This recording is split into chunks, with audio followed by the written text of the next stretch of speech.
Tidak semua orang punya pengalaman misteri atau supranatural di dalam hidupnya. Ada yang mengalami dari semenjak kecil, lalu kemudian tidak mengalami kembali di masa dewasanya. Ada yang mengalami baru ketika masa dewasa mereka. Dan bahkan ada yang dari kecil tidak percaya sama sekali dengan adanya supranatural atau misteri.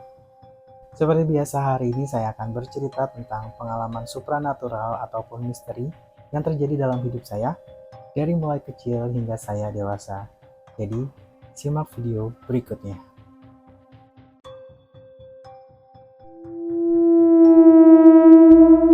Untuk cerita yang pertama adalah ini terjadi ketika saya sedang berada di rumah nenek saya di daerah Beji Depok. Pada saat itu, saya sedang tidur siang di salah satu, kalau di Betawi itu ada yang namanya balai-balai yang diletakkan di dalam rumah. Jadi kalau di rumah nenek saya itu ada ruang tamu, ada ruang tengah dengan jendela, tapi jendelanya itu menghadap ke terbuka besar dan lebar, dan itu menghadap langsung ke benteng yang kebetulan juga masih rumah saudara saya gitu. Dan saya tidur di balai-balai ini.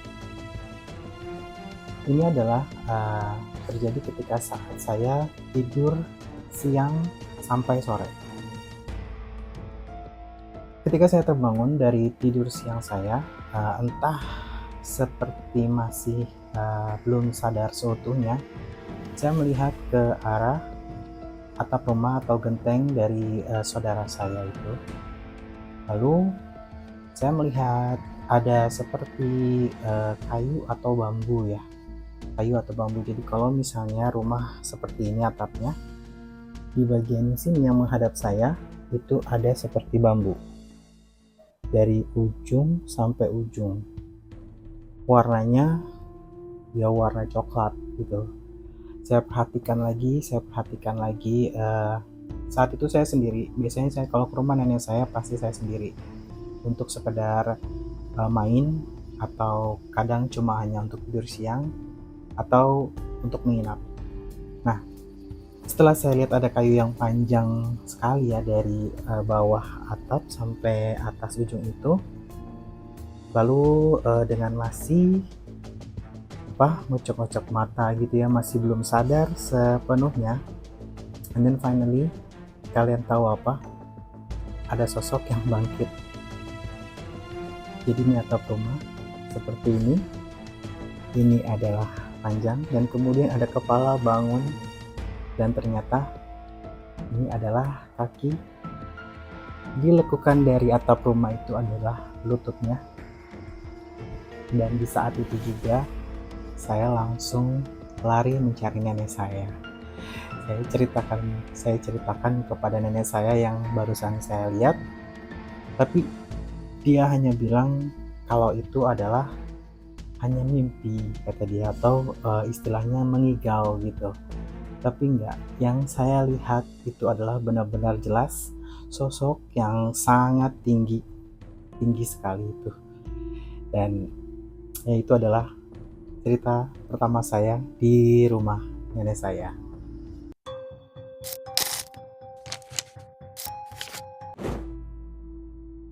Cerita yang kedua adalah masih dari rumah nenek saya. Jadi saya memang suka sekali untuk menginap di rumah nenek saya ini karena nenek saya tinggal sendiri. Jadi saya suka untuk menemani dia menginap di sana, main di sana. Saya senang sekali sampai akhirnya suatu hari saya mengajak teman saya untuk menginap 2 orang.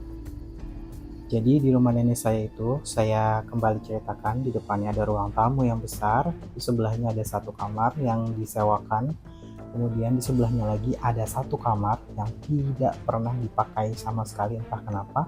Selanjutnya adalah di tengah-tengah itu yang tadi saya bilang ada balai-balai di mana tempat nenek saya suka tidur di situ, dibandingkan dengan kamar satunya yang kosong tidak pernah dipakai itu. Oke, jadi ketika teman saya yang nginap ini, nenek saya menyuruh saya untuk tidurnya nggak usah di ruang tamu aja, nanti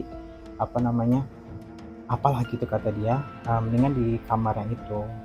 Dan di hari itu saya juga agak sedikit aneh, karena biasanya kamar tersebut tidak pernah sama sekali ditiduri oleh nenek saya. Bahkan ya karena tidak pernah ditidurin, jadi kita tuh kalau tidur suka di balai-balai yang gede itu, yang ada di ruang tengah ataupun di ruang tamu bareng-bareng gitu kan. Nah, karena disuruh sama nenek saya, ya sudah, saya dan dua teman saya itu tidur di dalam kamar yang tadi saya bilang tidak pernah sama sekali ditiduri sama nenek saya. Dan karena saya juga bukan jarang, bahkan hanya sesekali melongok kamar tersebut, ketika kita sudah berada di kamar tersebut, ya udah kita putuskan satu orang di atas, padahal kasurnya masih besar ya, kasur orang zaman dulu tuh tempat tidur besar. Di atas, saya dan teman saya satu lagi di bawah. Oke, kejadiannya adalah ketika malam hari seperti biasa kita bercanda-bercanda dulu, ngobrol-ngobrol dulu. Pada saat itu saya udah memasuki kelas 2 SMP kalau nggak salah. Nah, di saat kita ngobrol-ngobrol itu, nothing happen. Nggak ada yang terjadi apa-apa sama sekali, hingga akhirnya udah agak malam dan kita memutuskan untuk tidur. Nah, ketika tidur ini, I feel something strange. Saya merasa ada yang sedikit aneh. Ya, jadi posisinya adalah di kasur atas teman saya yang satu, saya dengan teman saya yang satu lagi di bawah ya. Dan posisinya adalah ini tempat tidur saya dan teman saya. Oke, jadi saya menghadap ke kolong dipan yang tidak ditutupi apa-apa. Posisi saya seperti itu ya. Oke, jadi pas malam-malam, mungkin kalau teman saya sih mikirnya ya udah capek abis main kita tidur gitu. Tapi kalau saya, karena saya belum pernah sama sekali tidur di kamar itu, jadi saya feel strange, nggak nyaman, karena saya belum pernah tidur di kamar itu. Dan akhirnya kejadian itu terjadi, entah ini dini hari atau apa. Jadi pertama saya menghadap teman saya yang satu kan, jadi ini dipan, ini saya, ini teman saya menghadap teman saya yang ini dulu. Kemudian saya berbalik untuk menghadap ke kolong dipan, and then something happen. I see a face, green face. It's so scary. Saya melihat muka, dan itu berwarna hijau, dan itu sangat menyeramkan. Tapi karena saya juga nggak mau teriak, saya juga nggak mau nakutin dua teman saya, jadi akhirnya saya cuma ngusel ke teman saya yang sebelah saya yang tidur di bawah. Jadi akhirnya, tapi entah kenapa sih saya nggak sampai teriak keluar atau apa, saya melanjutkan tidur habis itu sampai dengan pagi. Dan itu adalah pengalaman kedua saya di rumah nenek.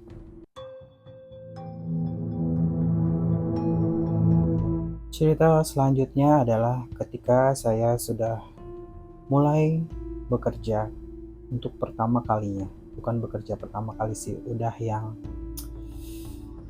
kerjaan keberapa gitu, karena masih baru lulus sekolah, masih tahap coba-coba. Dan kebetulan dari rumah saya di BJ Depok, saya dapat pekerjaan di daerah yang cukup jauh, yaitu Cikarang, di sebuah pabrik makanan. Jadi dikarenakan waktu itu saya lupa masuknya jam berapa, saya harus berangkat dari rumah pukul 3, dan itu masih sangat gelap posisinya. Oke, jadi hari itu seperti hari biasa, saya berangkat jam 3. Kemudian di Depok di tahun tersebut 2007 itu masih banyak sekali pohon-pohon ya, kayak pohon nangka, pohon durian yang besar-besar ya di gang kanan kirinya. Dan kebetulan saya melewati gang yang ada sebuah pohon nangka dengan banyak sekali daun-daun yang udah kering di bawahnya ya.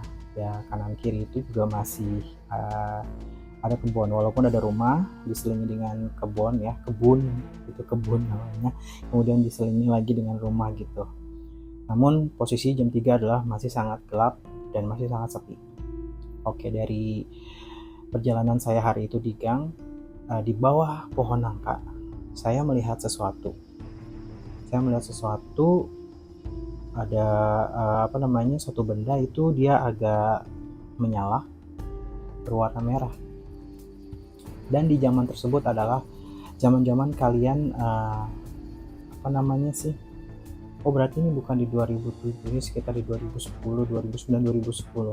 Di zaman-zaman itu adalah masih ada tren gantungan handphone yang ketika ada telepon masuk dia akan menyala di zaman tersebut. Jadi saya pikir ada salah satu yang punya orang mungkin terjatuh terpental ke sana.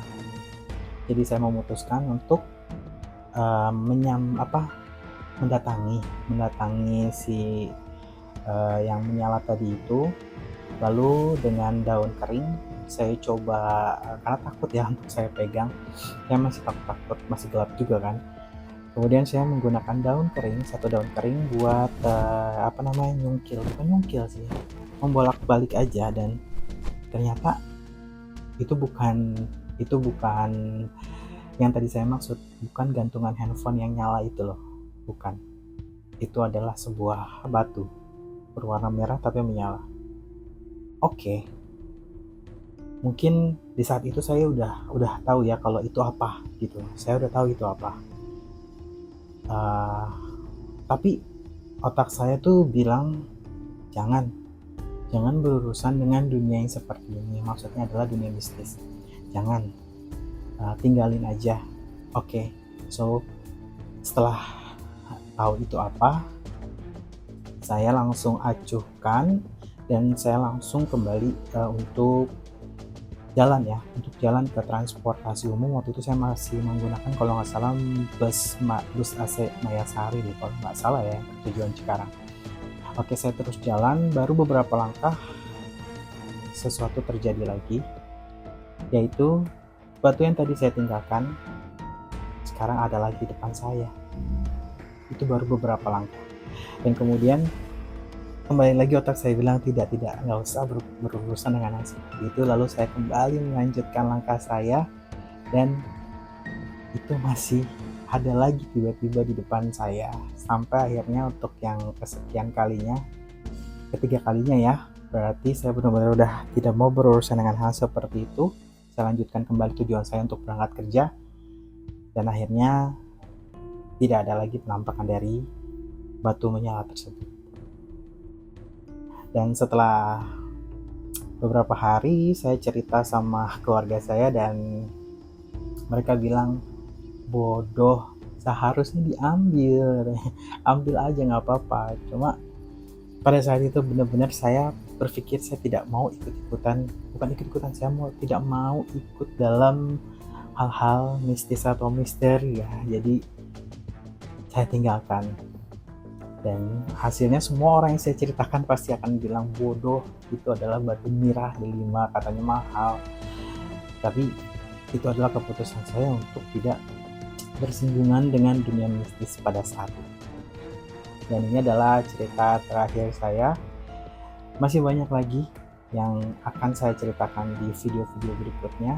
Jadi jangan lupa buat subscribe dan juga nyalain notifikasinya. I'm Yopi Firmansyah, standing off. See you on the next video.